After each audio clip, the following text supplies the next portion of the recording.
ازيكم يا جماعة عاملين ايه؟ يا رب تكونوا بخير. معاكم محمد ياسر من قناة مويا ستوديو. حلقة النهاردة عن ازاي تعمل بوستر ديزاين مور ادفانسد، خطوات اكتر بس النتيجة مبهرة. هنعمل ديزاين للويس هامilton، لأي حد طبعا بيحب العربيات وبيحب سباق العربيات فورمولا 1 الغني عن التعريف، اكيد عارف مين لويس هامilton. خلونا مع بعض نبدأ ونشوف الدرس الجديد.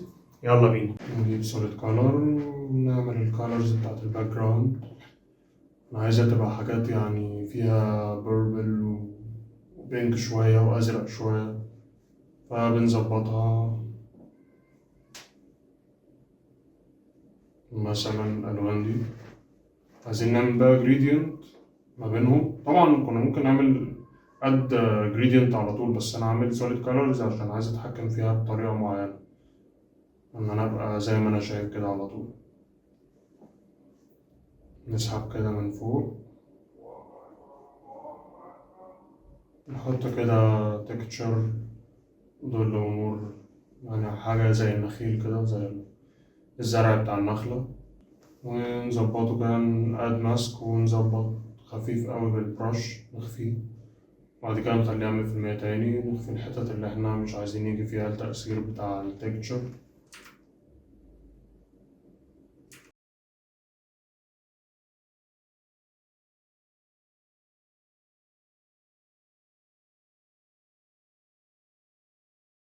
هنقعد صورة، مثلا الصورة دي اللي هي بالهلمت اللي هو لابسها الخوذة، نحطها في المكان اللي احنا عايزينه عشان اللاي اوت بتاعنا. هنعمل بس سريعا كده select subject، ونعمل الماسك، نخفه كده خفيف بالبرش. وبعد البراش تول يعني خفيف قوي كده، نخفي الحتت اللي احنا مش عايزينها. وبعد كده ندخل على قائمة فلتر اللي فوق، كاميرا رو فلتر. حلو، علشان نقدر نعدل الألوان ونزود الديتيلز الموجودة في الصورة اللي احنا شغالين عليها، وليكن كده. بعد كده ندوس اوكي. بس طبعا ده كده اتسجل على لاير، احنا مش عايزين كده، احنا عايزين نعمل رايت كليك كونفرت سمارت اوبجكت.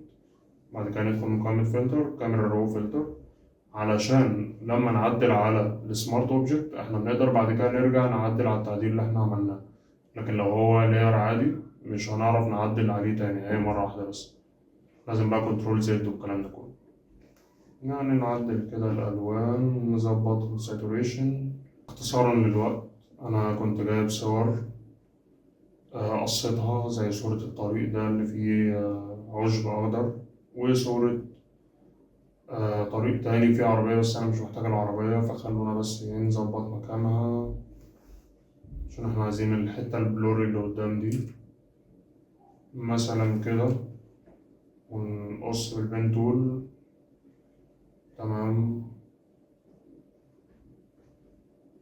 في بقى حتة عندنا هنا كده أسود احنا مش عايزينها، فخلونا ننزل كده بالبين تول. وبعد كده سوري ندوس كنترول انتر، وبعد كده ندوس على الماسك الت ماسك. طالما الت ماسك يبقى احنا بنمسح الحاجة اللي احنا عاملين عليها سيلكت، لكن لو ماسك بس احنا بناخد الحاجة اللي احنا عاملين عليها سيلكت. هنمشي بقى على كله زي ما قلنا، عملناها convert smart object. وهنشتغل في الكاميرا رو فلتر. نظبط الإضاءة نخليها زي ما قلنا بينك شوية. تمام اوكي. نظبط ألوان الجراس.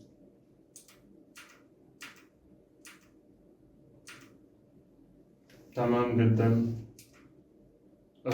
خلونا نعمل لير ونحط إضاءة كده ورا، وليكن البينك دي. تمام، يعني كده كويس. خلونا نعمل من لير ستايل نخليها لايتن، نقلل الأوباستي شوية مثلا 50، كويس جدا، نص. وعايزين بقى نظبط كده شوية الهلمت اللي ورا دي، نخليها فيدت شوية كده.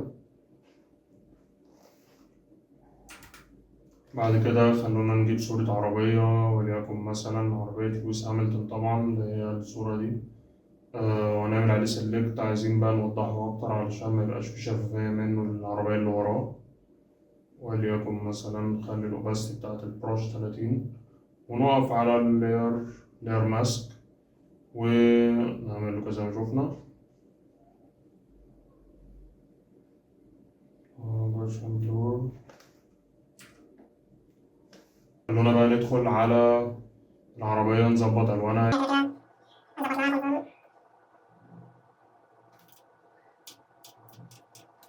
خلونا بقى إيه ناخد الكاوتش بتاع العربية، عايزين نعمل بيه إفكت كأن العربية بتجري بسرعة وفيها فيدنج كده جاي من ورا اللي هو الموشن بلور. نعمل له بقى موشن بلور، نظبط البلور بتاعنا يعني كده نظبط الزاوية بتاعتنا، نشوف العربية جاية منين ونظبط الزاوية معاها. وليكن بقى السحبة الشديدة أوي دي لأن العربية بتجري نعمل لها ماسك. طبعا هنسحبها أكتر، كنترول تي عشان ترانسفورم. وبعد كده الموشن بلور نخليه مسحوب أكتر، نجيب الزاوية اللي احنا عايزينها ونعمل ماسك، ونمسح الحاجات اللي احنا مش عايزينها من الموشن بلور ده علشان يبان إن هي طالع من الكاوتش مش بيتخطى الكاوتش من قدام. بنظبط كده زي ما احنا شايفين الترانسفورم، ظبطناها كده حلو أوي. عايزين نخليها ورا برضو، عايزين نخليها عند كل الكاوتشات، فهنعملها في الكاوتش اللي ورا زي ما عملنا بالظبط في الكاوتشات التانية هنعملها. وخلونا بس نسرع شوية خسارة من الوقت. بعد كده هنعمل لاير فوق اللاير بتاع الكار، وهنعمل له كليبنج اللي هو بندوس الت ما بين اللاير اللي احنا هنشتغل عليه بالبرش ما بين الكار، هيخليه جوه الكار. كل حاجة بنعملها في البرش، كل حاجة نعملها بالبرش هتبقى بتسمع في العربية بس. زي ما احنا شايفين كده بنظبط، نشوف احنا عايزين البرش بتاعنا يجي فين وما يجيش فين. طبعا عن طريق الماسك بندوس على الماسك ونجيب البرش السوداء عشان نمسح، أو البرش البيضاء عشان نحط. عملنا طبعا لاير ستايل بتاعنا لايتن. بعد كده هنعمل لاير تانية تبقى فيها الظل، بما اننا عملنا النور في ظل ونور طبعا. نجيب كده كلر غامق، بنروح نعمله مالتيبلاي لاير وبلندنج اوبشن، ندوس الت كده ونسحب السنون دي نبعدها عن بعض. حلو اوي كده السنون البيضاء علشان نخلي فيه حتت فواتح بدل ما يبقى كله غامق والمنظر مش واقعي اوي. يبقى تحت العربية علشان نعمل الشادو بتاع الكاوتشات والعربية ككل. هنظبط البراش بتاعتنا بالاتجاه اللي احنا عايزينه والثيكنس اللي احنا عايزينها. طبعا هنخلي اللون غامق البراش، يعني مش أزرق، عايزينه يبقى أسود أحسن. تمام. نظبط كده الزاوية، طبعا عايزينه يبقى فيدنج كده، البرش اللي هي فيها فيدنج مش هتبقى سوليد معانا، ونبطط البرش أكتر. كده نكون عملنا الشادو بتاع العربية والكاوتشات. شكل الدهان الأبيض اللي عليه خطوط حمراء ده بيبقى بيدي شكل رياليستيك أكتر الاتجاه ده، ونخليها لونها أحمر كده. تمام. ونبدأ نشتغل البرش كده، ندوس تاتشات. طبعا بيبقى البرش اللي هي السوليد ما تبقاش فيها فيذر أو فيها جريدينت. نعمل كده تاتشات كده كده. هنظبط الزاوية بتاعتها أكتر بعد ما نخلص، نخليها كده واخدة من روح الأرض، يبقى منها للأرض كده بدل ما تبقى سوليد أوي وباينة أوي عشان تدي واقعية أكتر شوية. بعد كده نجيب لاير جديد ونعمل اد لاير، ونحط كده بالبرش السوداء على الأرض كأنه ظل، علشان طبعا بعد كده هنخليه مالتيبلاي نقلله وليكن 70%، ونعمل ماسك وناخد منه بالبرش الأسود عشان يعمل إيريزنج، نخليه بالإضاءة الغامقة اللي احنا محتاجينها مش أكتر. خلونا نجيب صورة كده كنت قاصصها اختصارا للوقت، وليكن الصورة بتاعت المدينة دي. بعد كده عايزين نعمل لاير كمان، هنخلي بقى المرة دي لونه أزرق كده سماوي بيبي بلو.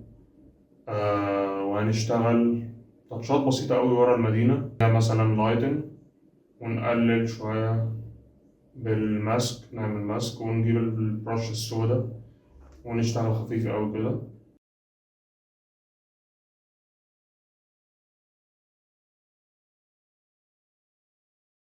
بعد كده هنجيب الشكل الكلاودز ده، نحط اللاير ونخليه لايتن، وناخده ننزل بيه شوية كده لتحت علشان برضه يبقى مظبوط معانا في اللاي اوت والسكيلينج بتاعه نظبطه. وليكن نكتب مثلا لويس هامilton.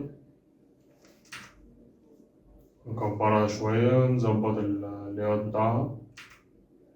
تمام. نخليها طبعا على 2 layers أحسن عشان نعرف نتحكم في كل تكست لوحده. ظبطنا مكانه. كده نقدر بقى إيه،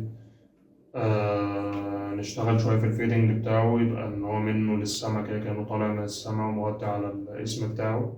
نعمل طبعا من الماسك بتاعنا، نقف عليه بالبراش تول، نجيب البراش السودا، نجيب ماسك كمان عايزين ندي كده لون خفيف شوية بينك أو روز، علشان طبعا نخليه لايتنج علشان إيه، يبقى جاي من السما على طول، شكله بلندد كده وشكله بروفيشنال. عايزين بس نحط كده ايه تاتشات زي مثلا الإمضة بتاعت لويس، وطبعا نطلعها فوق اللايرز كلها عشان تبقى باينة بشكل أحسن. تمام. كده عايزين بس نظبط الإضاءة أكتر على الهيلمت، هيبقى في جلون كده ظاهر، هنعمل أوتر جلو، هنخلي اللون أبيض ونعلي السايز شوية عن كده مثلا 180. وبعد كده نجيب لاير هنعمله كليبنج ماسك باللاير اللي تحتيه اللي هو زي ما قلنا الت ما بين الاتنين، وندوس كليك ونبدأ بقى نشتغل بكالر فاتح قوي كده، تبقى إضاءة جاية على الهلمت عشان تبقى الهلمت بلندد معانا في الارت وورك، ما يبقاش شكلها ان هي اوف أوي او واضحة أوي بزيادة. بعد كده احنا هنجيب لاير هنخليه اسود، وندوس الت ديليت هيبقى اسود على طول. بعد كده نعمل له convert smart object علشان بعد كده ندخل على الفلتر، render lens flare ونظبط اللينس بتاعنا. ندوس على اللاير ستايل بتاعنا وندوس لايتن، هنلاقيه كده مدي ان هو بي avoid او بيجنور الاسود كله، بيركز مع اللايت بس زي ما احنا شايفين كده. بعد كده نجيب التكتشر ده نحطه فوق اللايرز كلها، نظبط طبعا الاندرلاين لاير بتاعه، نخليه كده طبعا بالالت بنقدر نفصل السنتين عن بعض الابيض والاسود، ونقف على الماسك طبعا نشيل الحتت اللي احنا مش عايزين يجي عليها التكتشر ده.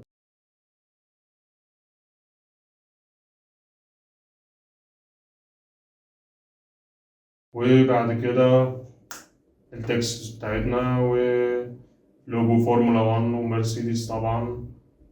أنا عارف طبعا لويس هامilton دلوقتي مع فيراري، ولكن الديزاين ده أنا كنت عامله من فترة وحبيت أعمله ريديزاين تاني علشان أسجله ونشوف مع بعض البروسيس. فما تقلقوش يعني أنا مش أوت ديتد، هو يعني الديزاين نفسه هو اللي قديم شوية يعني بقاله كام شهر كده. وبس كده نكون خلصنا حلقتنا. لو عجبتكم ما تنسوش تعملوا لايك وشير وسبسكرايب وتفعلوا زر الجرس، واستنونا في حلقة جديدة. سلام.